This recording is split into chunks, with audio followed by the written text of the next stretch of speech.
yung nakabili ng ating audio na ating tinatawag na Bluetooth transmitter receiver. Hirap na hirap silang ikabit kasi hindi nila alam kung sa receiver nila i-connect or sa transmitter. Okay? So, bago ko ituro sa inyo to, no? Ano ba ang Bluetooth receiver transmitter? Ang Bluetooth receiver transmitter po, ito po yung magta-transfer ng inyong mga audio papunta ron sa isang audio. Or halimbawa, Bluetooth speaker, sa amplifier, di ba? At kung sira na yung mga Bluetooth speaker ninyo, yung mga Bluetooth noon sa mga audio mixer na sira na yung Bluetooth or kailangan nyo pang magdagdag ng Bluetooth, no? Para yung may mga event kayo, dito po tinatransfer yung kanta, alam niyo naman kapag naka-Bluetooth, di ba? Then, ano pa ba? Mga video player, TV, lalo na yung mga component na walang Bluetooth. Pwede po ninyong lagyan ng Bluetooth yan, lalo na yung mga siyempre, yung component natin, walang Bluetooth nung araw yan.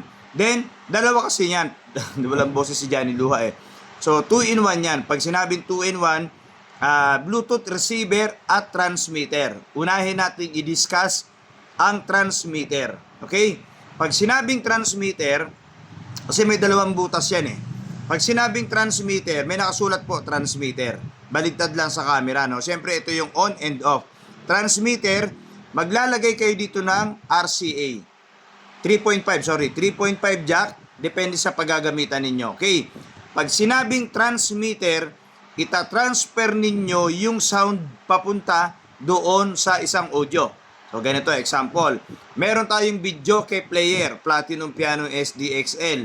Nilagyan mo to ng 3.5 jack, papunta doon sa likod, sa audio, yung left and right ng audio ng inyong video player. Sinalpak nyo, transmitter, ibig sabihin, yung video player ninyo, itatransmit ninyo yung tunog nun, papunta doon sa Bluetooth speaker ng kapitbahay mo. Lagot ka.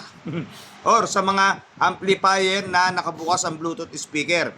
So, halimbawa, ito na yung tinatawag natin na video player. Nilagay mo dito sa transmitter. Nilagay mo yung 3.5 jack, tapos nilagay mo sa audio, video, or sa tinatawag natin na left and right audio ng ating mga video player.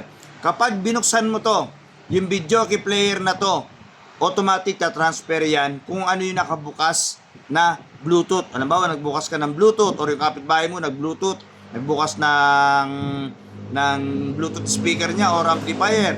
Bluetooth mode, automatic na transfer yung sound nito papunta rin sa kapitbahay mo or sa binuksan mong amplifier or sa Bluetooth speaker mo.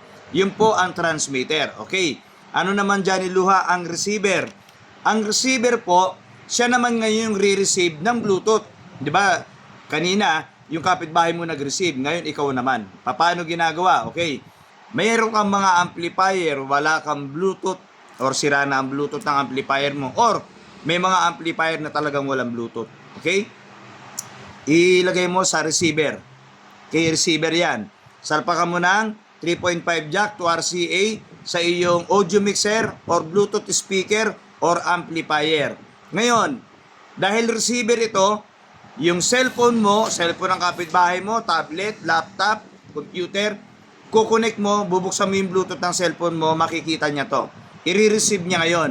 Ngayon, dahil nga ito yung nakakonek sa audio mixer or sa amplifier or sa Bluetooth speaker, tutunog ngayon yung amplifier mo or yung Bluetooth speaker mo na nakakonek yung Bluetooth ng kapitbahay mo dito. So, yun pong receiver. Kaya magkaiba po yan. Yung iba kasi dito, nagkakamali sila kung paano nila kinokonek.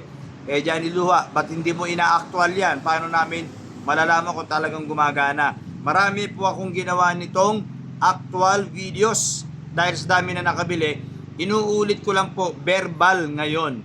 Para sa susunod na video ko, itong later, gagawin ko yung actual po. Dahil ako yung nagliligpit ngayon, hindi ako nakasetup. Kaya, tinuruan ko na lang muna kayo pansamantala. Pero, gagawin ko to ng actual mismo. At makikita nyo na gumagana ang ating transmitter at yung pinakang receiver. Kasi ang dami nakabili nito. Talagang tuwan-tuwa sila nung na-connect nila. Abay, nagkaroon na ng Bluetooth yung aming mga Bluetooth speaker ulit. Yung component namin, yung amplifier namin, di na gumagana ang Bluetooth, bumibitaw. Buti nakabili kami niyan. At ang kagandahan, 2-in-1. Receiver at transmitter. Okay? So, abangan ninyo yung susunod kong video para sa ganitong ating Bluetooth speaker, sa ating Bluetooth receiver transmitter. Yung sa mga wala nito, lalagyan ko ng link para kayo ay makapag-check out.